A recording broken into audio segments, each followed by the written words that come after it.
Chapter 13. My mother was a redhead, like me, Diana said. Tall, athletic. There was nothing fragile looking about her. That's one of the reasons I always wondered about her illness, because in all the pictures she looked so healthy, so strong. After a moment, Quentin suggested same father, different mothers? A half-sister? Diana thought about it, absently drawing her arm free of Quentin's grasp so she could rub her temple. Her whole head was throbbing, making it difficult for her to think. Maybe. As far as I know, he never married again after my mother died, but there could have been some sort of relationship along the way, I suppose. Quentin hesitated and said, "You told me you were very young when your mother died. How young?" "I was 4. She nodded before he could point out the obvious. "Yeah, I've already thought about that. If Missy was less than a year younger than me, it means she was born while my mother was still alive. She was in and out of hospitals even before I was born, but it got worse with every passing year. Which means my father was involved with another woman while my mother was probably ill in a hospital." "Diana, we don't know that. We don't really know anything, except that we found a photograph of you and Missy together, and that your father, caught completely off guard, didn't deny she was your sister when you asked him about it. That's all we know."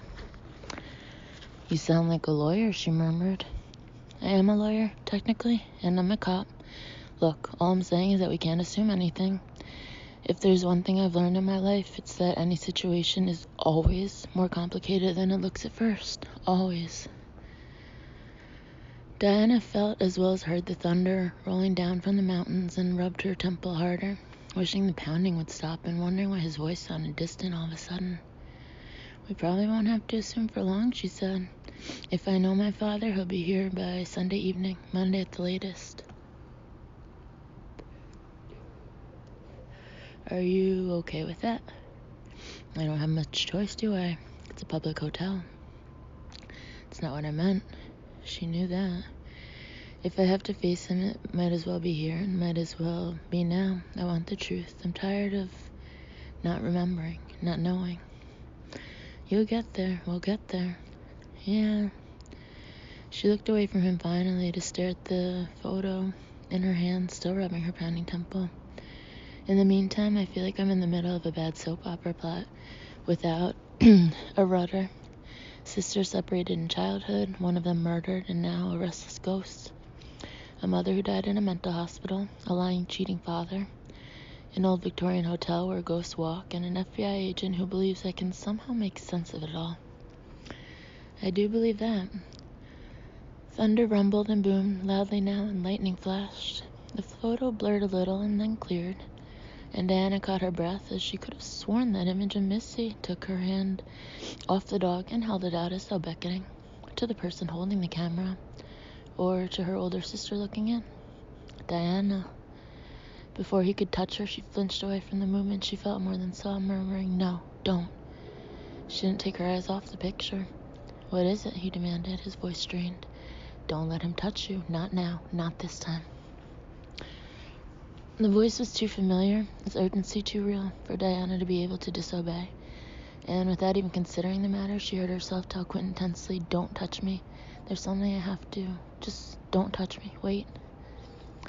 Lightning flashed brilliantly seconds after she uttered the command, and abruptly, Diana found herself in the gray time, alone.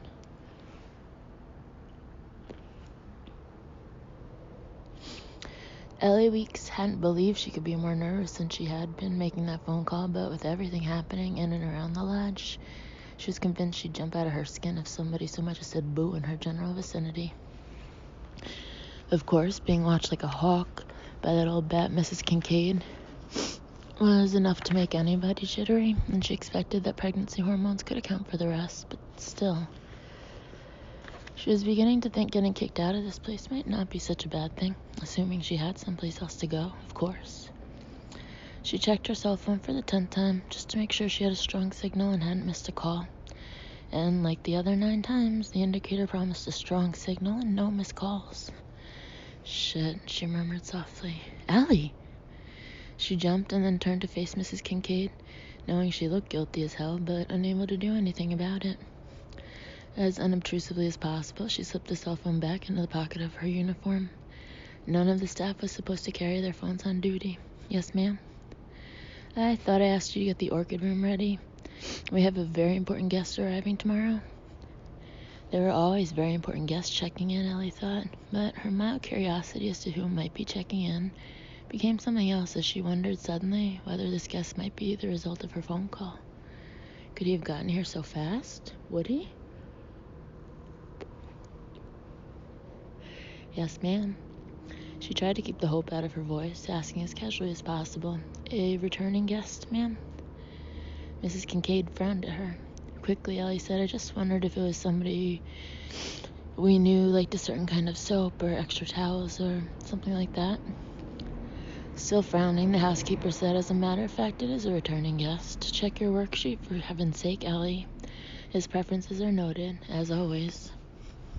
Oh, yes, ma'am. I'm sorry. Sort of scatterbrained today. I noticed, Mrs. Kincaid snapped. Keep your mind on your work if you want to keep your job. Ellie nodded and went hurriedly to get her cart, her heart pounding in sick excitement. Was it him? Was he coming here after getting her message, perhaps because he knew or had guessed what she had to tell him? Her worksheet was, as they usually were, maddeningly enigmatic. No names. The guest due to check into the orchid room the following day preferred no fresh flowers or scented soaps due to allergies, and required both extra towels and pillows, which told her nothing. Ellie hadn't prepared his room before his last visit, but her friend Allison had. It required only a few minutes for Ellie to push her cart into the service elevator and take it up to her floor, which was mostly deserted due to checkouts. Whether it was the fairly unobtrusive presence of the police or general unease about what the hell was going on, quite a few guests had decided to cut short their stays. Not that Ellie minded that. She unlocked the door of the orchid room and pushed it open.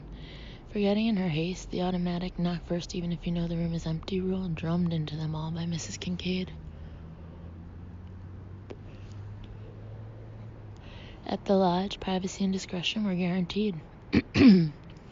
She quickly stripped the bed and dragged the vacuum out into the room just to make it look as if she'd been working here. And it was sheer chance that as she turned for the door, she noticed a flicker of lightning from outside the window catch something metallic that was otherwise hidden in the deep pile carpet. Ellie hesitated, but she was too curious not to look, to search for what the flash of light had revealed. A locket. The locket. The same damn one she had found before in this very room. You're in the lost and found, she murmured, staring down at what lay in the palm of her hand. I took you there, I put you in an envelope and left you in the lost and found, so how did you get back here?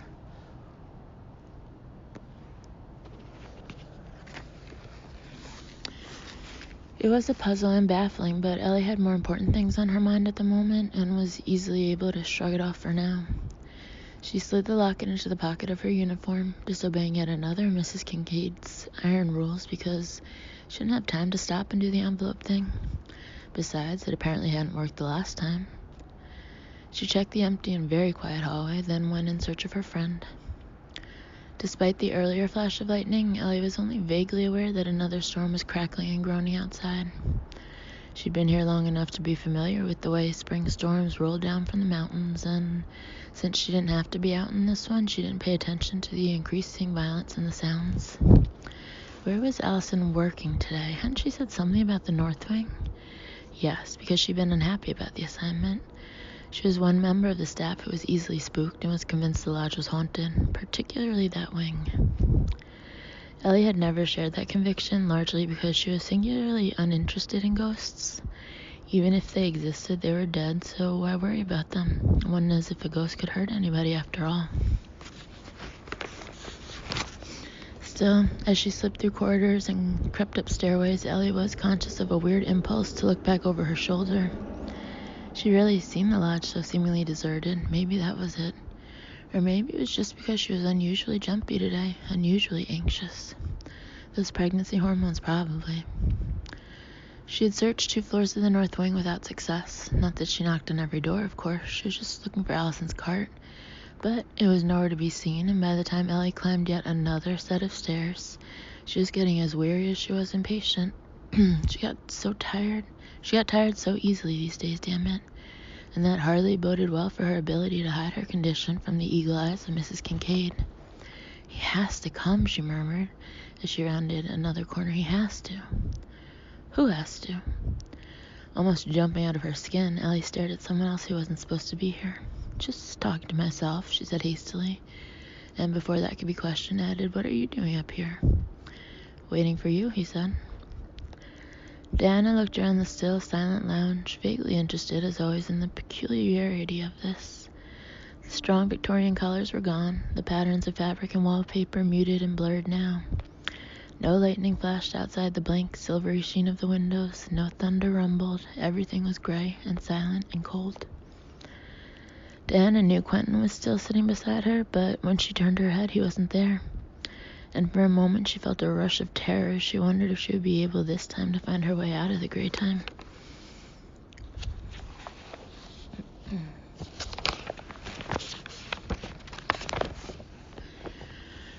It'll be harder, the sweet voice said. You're deeper in now. I'm sorry it has to be this way. Diana looked toward the door and felt only a little shocked to see the sister she had never known. Every bit as thin, pale, and haunted as she had appeared on the veranda. This time she was speaking aloud in a voice much older and wiser than the years she had lived. Her oval face was solemn. Missy. As always, Diana's own voice sounded strange and hollow to her ears. She wished she could feel something other than sadness for this unknown sister, but that's what she felt. Sadness. Because Missy had been cheated of her life, and because Diana had been cheated of her sister. Nodding, Missy said, we don't have much time. There's no time here, Diana said. I figured out that much. Yes, but he's with you, on the other side of the door you opened. He won't wait very long before he interferes. He's afraid for you. Afraid I'll get stuck here. Yes. Will I? I don't know. I only know that you need to be here, and that now is the best time while it's storming. There's a lot of energy while it's storming, energy that helps you. Please, Diana, come with me. Determined to control some part of this rather than be pulled along like a puppet, Diana said, tell me one thing. Are you my sister? Missy didn't hesitate. Yes. Then why don't I remember you? Missy took a step back, then turned toward the door. Come with me, Diana. Diana wasn't surprised her second question had gone unanswered. She was only surprised her first question hadn't as well. She got up and followed Missy from the room. Am I really moving? She wondered aloud. Or am I still sitting back there with Quentin? Walking without a sound down the gray hallway toward the stairs, Missy said, you're here only in spirit this time. Which was the more common way she visited the gray time, Diana knew. She had awakened, quote-unquote, too often in her bed, or sitting up in a chair after such a, quote-unquote, journey, not to know that much. Still, she had a question. Why? This morning was different. This morning, I needed to speak through you. I needed him and the other policemen to hear me. Bringing you through the door physically was the first step. You were sort of connected after that. You felt it, difference. I was cold. I couldn't get warm. Yes, I'm sorry about that, but I needed a connection for later, for the cave, so I could speak through you, but it took a lot out of you, more than I expected. I really am sorry. Diana accepted the apology, but the farther she moved from Quentin, the more uneasy she became. Where are we going? There's something I have to show you. Recalling Quentin's wry comment about the curiously unhelpful role spirits often played when there were too many questions and too few answers, Diana said, why can't you just tell me who killed you? To her surprise, Missy offered an answer, of sorts. Because knowing who killed me wouldn't help you, or Quentin. It was the first time she had said Quentin's name, something that caused Diana a curious pang she couldn't have explained. It would help him. It's haunted him all these years. I know. Then don't you want peace for him? Don't you want him to put all this behind him and get on with his life? Yes. Missy stopped and turned to face Diana in the cold gray hallway. I couldn't get through. All the times he was here before, I couldn't reach him, even though he brought another medium at least once to try. He didn't tell me that. It was a long time ago. How do you know that? Time doesn't pass here. Missy smiled faintly because he was younger and very impatient and determined. I've always been able to see him from here. I just couldn't reach him. Her thin shoulders rose and fell in a shrug. You can reach him now, through me, so why don't you tell him what he needs to know? Why don't you give him peace? It's not mine to give him. That's not true. Diana, Quentin blames himself for not protecting me, for not saving me, but most of all, he blames himself because deep down inside, he knew what was wrong here, or at least that something was. He could feel it, just like I could. Being psychic, being a seer is something he was born, not something created in him the day he found me. The shock just woke him up, that's all. Missy. He could feel what was wrong here, but he couldn't believe in it. He was older. Maybe that was part of it. Maybe it was just that no one had ever explained why he was different, and so he decided not to be. Decided to be like everybody else. Decided not to pay attention to those feelings he couldn't explain. His mind told him to ignore what he felt, to doubt his senses. He listened to his mind just the way you listened to the doctors all these years. That was different. No, it was the same. You knew you weren't crazy. You knew you weren't sick. But you listened to them anyway, because deep down you were more afraid of the truth. I don't know what you mean. You know, you've always known that the wall between the living and the dead isn't something solid. You've known that you can make doors and let us cross over. You've known that you could come through those doors to our side. You've known you could walk with us. Missy paused, then added, You've always been afraid of being trapped here, like those people you saw in the hospital when we visited Mommy. You knew what I knew, that they were just living bodies without souls. Diana felt her throat tighten, felt the familiar tendrils of icy terror coiling deep inside her. The memory triggered by Missy's words was sudden and incredibly vivid. She was transported back nearly 30 years, her small hand held in her father's grasp, her short legs trying to keep up as he led her down a long, long hallway. A hallway with doors on either side, some open, some closed. Behind some of the closed doors was silence. Behind others, she could hear an occasional laugh or sob, and behind one, a strange, sad wailing. Through the open doors, she could see beds, some of them holding people who were sitting up, reading, watching TV. But in other beds, people lay still and silent, with machines beeping quietly nearby. Most were just sleeping or unconscious, she knew that. Even then she knew that. Some were gone. Their bodies lay there and breathed, their heartbeats recorded by those beeping machines, but the people who had once been inside those bodies were gone, and they were never coming back. Diana had known that with utter certainty. Beyond a small child's ability to communicate the knowledge, beyond words, beyond reason, she had known exactly what had happened to those people. Someone had opened a door, perhaps even they themselves, and now they were trapped on the other side, unable to return to their physical selves. Diana's terror had been deep and wordless, but it had been nothing compared to what she had felt when her father led her into one of the rooms.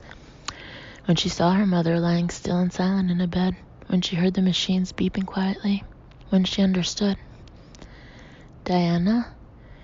She blinked and stared at Missy's young, solemn face. My gosh, it happened to her. She was gone. Before Daddy or the doctors ever realized, a long time before they said it, before her body finally stopped, she was gone. Yes. Why didn't I remember that? You were too afraid to remember. This time Diana understood, because I knew I could do what she'd been able to. Missy nodded. You were afraid you couldn't control it, that you'd be lost on this side just like she was, and you couldn't control it then. You were too little. You didn't know how. And she wasn't there to help you understand. No one was. Not then. Until now. There are no medicines fogging your mind now. And he's here to push you to see what is, to help you understand. You needed that, but you're still afraid. That's why you argue with him when he wants to talk about it. I have reason to be afraid, don't I? You said yourself you didn't know whether I could be trapped on this side. But we both know it's possible, so there are worse things than being trapped here, Diana. Thump. It wasn't a sound so much as a sensation, and shocking in this gray place of stillness and silence. Quentin had asked her if she ever felt or heard something like a heartbeat inside her, And Diana had denied it because she hadn't remembered, but now she recognized it instantly. She remembered it, an echo from her childhood, and from somewhere inside her, someplace deeper than instinct, she knew this. The thumb. The thumb. It was vast and dark and smelled of damp earth and rotten eggs. It was so cold it burned, and the blackness of it stole every flicker of light. And it was inevitable, ancient, beyond powerful, so overwhelming she felt weak and terrified. The thumb. The thumb. It's coming, Missy said. It's ready to kill again. You mean him, don't you? That murderer. He stopped being a person even before they buried him alive. Now there's only it, and you know what it is. Diana did. That was a terrifying thing she did. What will it look like this time, she whispered. Who will it take over? It almost always looks like someone we trust, doesn't it? Missy turned and again led the way down the long gray corridor. This way. Hurry, Diana. Because she couldn't do anything else, Diana followed, frightened of what was coming and uneasily aware of the growing distance between the part of her taking this journey and the part of her left behind with Quentin, an anxiety that only increased when she realized this corridor was unfamiliar and that she had no idea how to find her way back to him. Quentin prowled the lounge restlessly, his gaze returning again and again to Diana's face. Her eyes were closed, her face peaceful, and if he hadn't known better, he would have believed her to be asleep. She wasn't sleeping, though. A room service waiter had come and gone, but the coffee Stephanie had sent up sat untouched on the tray. Quentin didn't want coffee, though he could have done with something stronger, something a lot stronger. Don't touch me. There's something I have to do. Just don't touch me. Wait. Wait. Just wait. How long was he supposed to wait? How long was it safe for her to be wherever she was? She was in the gray time, he assumed. He wasn't certain what had triggered the event, unless it had been a combination of Diana's troubled emotional state after finding out about Missy and the storm rumbling outside. Probably that, he thought. The storm was certainly scrambling all his senses, and given what had happened during the last one, this one had undoubtedly enhanced hers. It was his own undependable senses that kept him from reaching out to her now, touching her, anchoring her. Even more so than usual during a storm, he felt almost disconnected from the sensory input his body and mind were accustomed to. Everything was muffled, distant, beyond his reach. All he knew for sure was that what Diana was doing was dangerous and necessary. That was what he couldn't get past, that strong certainty that she had to do this, that it was important, and that if he interfered, if he yanked her back from wherever she had to be right now, he would regret it. The question was, could he trust even his own deepest certainties? Could he trust his instincts? Because if he couldn't, and he waited too long before trying to draw her back, she could be beyond his or anyone's reach. She's done this before, he heard himself mutter as he paced and watched her. For years, she's done it, decades. I went there then, and she got back without my help, without anyone's help. She can get back now. If she was as strong as he believed she was, if she was strong enough. Quentin hated this. He hated waiting, hated standing by with nothing to do except worry. He'd been forced to do it more than once in the past, and in fact suspected that Bishop had from time to time put him in that position quite deliberately in order to teach him some patience. Confronted with Quentin's suspicion, Bishop hadn't denied it, but he hadn't confirmed it either. Par for the course. In any case, if a lesson had been intended, Quentin had yet to learn it. It went against his deepest instincts, his very nature, to allow someone else to take the active role while he waited around twiddling his thumbs, especially when that person was, despite her strength, damaged and fragile, and someone he cared about. A loud crash of thunder sounded almost deafening in his ears, the brilliant flash of lightning so blinding that for an instant he was totally in the dark and abruptly alone inside his own head. Except for, now, hurry, before it's too late. The storm had his senses so scrambled that he thought it was a wonder he could even hear that whisper in his mind. Or maybe it had been whispering for a long time now and he'd been unable to hear it. Suddenly afraid he had waited too long, Quentin hurried back to Diana's side and took her cool hands in his, her cool hand in his, holding it strongly. Nothing No reaction, no response. She sat there, still and silent, her eyes closed, face peaceful. He had never been called upon to be someone's lifeline, but Quentin had learned long ago that the mind could do remarkable things if properly motivated and harnessed. Concentrating, fiercely closing out the distraction of the storm, he fixed all his will on reaching Diana and pulling her back to him.